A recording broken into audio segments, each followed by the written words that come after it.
there is a pretty big game in the state of Oklahoma, and the statewide media is on top of it, as they are each and every year.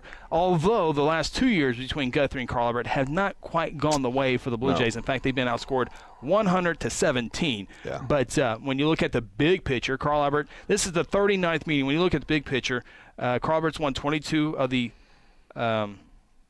38 games. But since the Guthrie – Rafe Watkins era, Kelly Beebe era.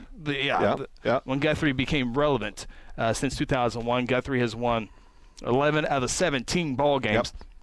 Yep. And before we get into the details of the game, because a lot of people are asking, well, can Guthrie do this and that? Carl Albert's won 20.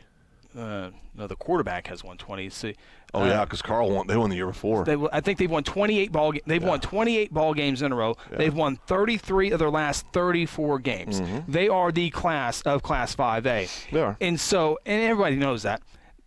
Two-time defending state champion. So the question is, hey, does Guthrie have a chance? I go, well, my thinking on it is Carl Albert is the team in 5A. Yes. And if they don't win it, that means someone played extremely well somewhere along the line against Carl Albert. But if there's a team in 5A that could beat Carl Albert, you have to have Guthrie near the top of that list. Yeah, I mean, we talked about this last couple of days. I think we will be able to score points on that Carl Albert defense. I do.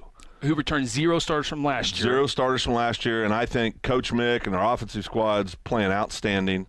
This is my case on why I think the Blue Jays have a chance to win Friday night, okay? Because we will not be favored by anybody in the papers. They will be favored by probably a couple touchdowns, okay?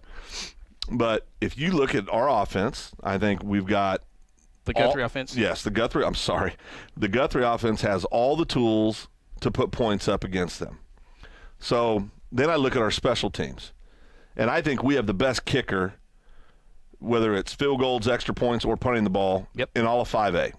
So I think I think on special teams, Rick Michoud and just everybody, all the staff has the Blue Jays dialed in on special teams, playing very, very well on special teams. So I'm going to give us the check mark on special teams. So defensively, it comes down to this. I think this is what's going to decide the game. If the Blue Jays continue to force turnovers like they have, if they can get in there and force a couple turnovers, if they can keep Carl Albert contained, they're not going to – I don't think anybody's going to shut Carl Albert down because they have a very, very good offense. But I think if we can keep them contained, and I'll tell you, if there's any defense in 5A that can do it, it's a Kelly Beebe defense. Carl Albert loves to run the ball, right? Set up the pass. What is Kelly Beebe best at game planning against? Stopping the run. Stopping the run. So I really believe you got Campbell Leach, who I think is going to have a monster game Friday night. Of course, I think it's no secret I'm a big fan of Campbell's game. I think he's the best at his position in 5A. Up in the middle, you got Big David Scott, and you got Stevens' kid, and you got just a lot going on up in the front and up in the front line. Linebackers have been playing outstanding. I just have a gut feeling that if Carl Albert's going to take an L this year, it's going to be by the boys that have a Blue Jay on their uniform. Well, and Carl Albert will be at their best because Dadrian Rabbit Taylor, they nicknamed Rabbit. He can fly. He wears jersey number 16. He got hurt in week number 1 against Midwest City. In the fourth quarter, he had like 135 rushing yards, a couple touchdowns when he got hurt, and then missed Dale City, Shawnee, Guyman, Piedmont, Northwest class. Well, could have played last week. I think he played a little bit, sparingly in that 48-0 win over Northwest class. But this was the week they had circled for him to come back, and he will be back running the football. He had a monster game against Guthrie in one half of football last year. But and two of the best coaching staffs that you'll see in the state of Oklahoma. I mean, both these staffs are great at making adjustments. They're great at. I mean, so it's going to be a well of a football game. Yeah, because when you go to some of these games, of course, I'm sure 6A. I don't know, but in a lot of teams that I've personally seen, they have their 10 or 12 plays, and if they work, great. If they don't work, we just got to keep running because that's what we know. And that's what makes these coaching staffs and others. There's more than just two great at changes, whether in game or at halftime, whatever. Yeah, and so I think and we've talked a lot about this week. Of course, really we've been talking about this for a couple weeks, but it should be. I think it's rightfully so the game of the week. Everybody in the state's going to be watching it. For the reason you said, Guthrie's won 11 out of the last 17 contests, or 11 of the last 17 contests. Titans won 2 in a row. Titans have won 2 in a row.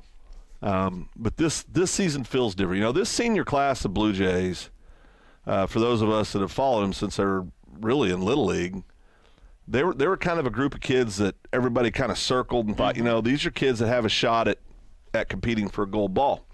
And they had a rough year last year. They've had some transfers. They've had some kids move. All by making the playoffs still, but yeah, it wasn't like they fell apart. But what I'm saying is they, I think everybody thought that this was a group of kids that collectively would compete for a gold ball. And so we've talked about this. What's been so much fun about this year for the Blue Jay fans is we're getting to see these kids have some success that honestly, since they're in Little League, have been told they were going to have an opportunity to have some success when they got in high school. And that's a lot to carry. Small towns that love football, small towns that are rabid about their football, it comes with some expectation. And, these kids have done a great job this year for the Blue Jays. They've acted like great sportsmen, done a fabulous job. The coaching staff's done a great job of reestablishing kind of that, that Guthrie Blue Jay feel, that toughness, that in your face. As we've talked, and Chris, you wrote a great article this week on the turnovers. Unbelievable what they've done with turnovers this year. So I think I think rightfully so, it's the best game in the state of Oklahoma, and it's going to be really, really interesting to see how it turns out. Yeah, and the other factor there, because the thing that I'll be primarily watching is Carl Albert's offense against Guthrie's defense. Yeah. That's the other way around is can Guthrie score? Can they maybe keep up with Carl Albert?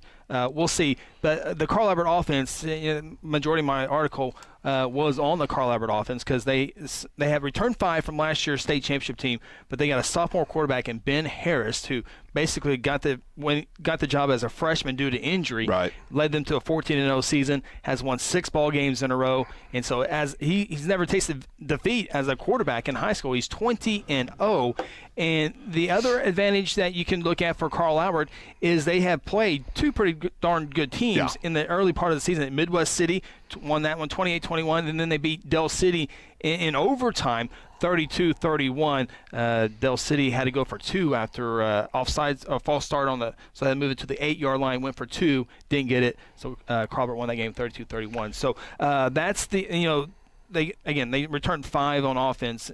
But on the other side of the football, just kind of get my 2 points out here real quick, Phil, is if the Guthrie offensive line can hold up a little bit against that Carl Albert defensive line, then they'll have a good chance of staying in this ball game and give them a shot in the fourth quarter. And I think that's where your turnovers come in, Chris. Mm-hmm. I think you stay close, compete. Like I said, I think the Blue Jays will be able to move the ball up and down the field. I'm not saying that will, but I think they will be able to have some success offensively, get some points on the board. It's going to come down to that defense, and then what always happens when you get into what I'm obviously believing is going to be a competitive ball game, it's going to be turnovers and mistakes, right? So penalties and turnovers are going to be crucial this week for the Blue Jay and Titan game, and it should just be a well of a game. I promise you one thing, the Rock will be rocking Friday night. Yep. I mean, it's going to be a fun atmosphere. And Guthrie Carl Albert is always fun. I don't know if you ever been able to attend them or able to watch them on our stream,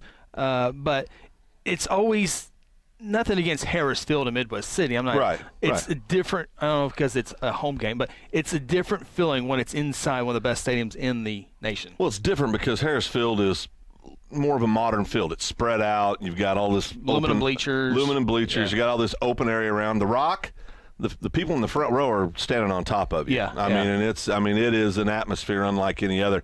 One of the things that I wish I could have experienced, I wish I could have played at the Rock, not being from Guthrie, not being raised here, but because what an incredible experience for a young person to be able to do, to go down and participate on a field like that.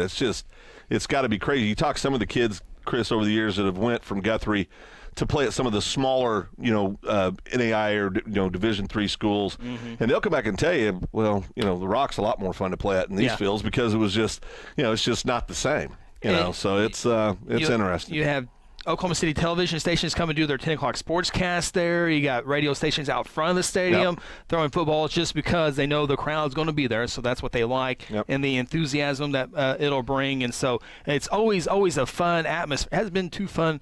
The last time Carl was inside Jelson Stadium, it was done by halftime. But it's also a game that where the casual fan, they follow Guthrie, but they don't go to the game, and they definitely don't go to the road games. This is the one they do come, and that's why it's so jam-packed in there. I mean, this game, and anytime McGinnis comes to town, used to be when Deer Creek was on the schedule and they came to town. It was the same deal, that you could guarantee the crowds were going to be there. But, Jelsman's always packed on a home game, but it's even more so. You look down the south end zone this Friday night, it will be packed. And, it's going to be packed on the visitor side. It's going to be packed on our side. There's going to be people in the south end zone. There's going to be camera crews all over the place. Bands will be there. It's going to be a great atmosphere. It really is. And when you look at 5A District 2, obviously McGinnis is in there. McGinnis has been in the last two championship games and have lost to Carl Albert. And so and McGinnis comes to Guthrie here in a couple of weeks. But it's so big because one of these teams, Carl Albert, McGinnis, Guthrie, are going to have to go on the road for their first playoff game. And it's going to be a good team that has to go on the road. So they're Guthrie's playing for a home playoff game, and if they lose to Carl Albert, they can still get there. They got McGinnis coming up, but one of those three teams is going to be a tough out on the road. Around one of the playoffs in 5A football. There's no doubt. It's going to be these last 4 weeks or 3 weeks of district play is going to be very, very exciting.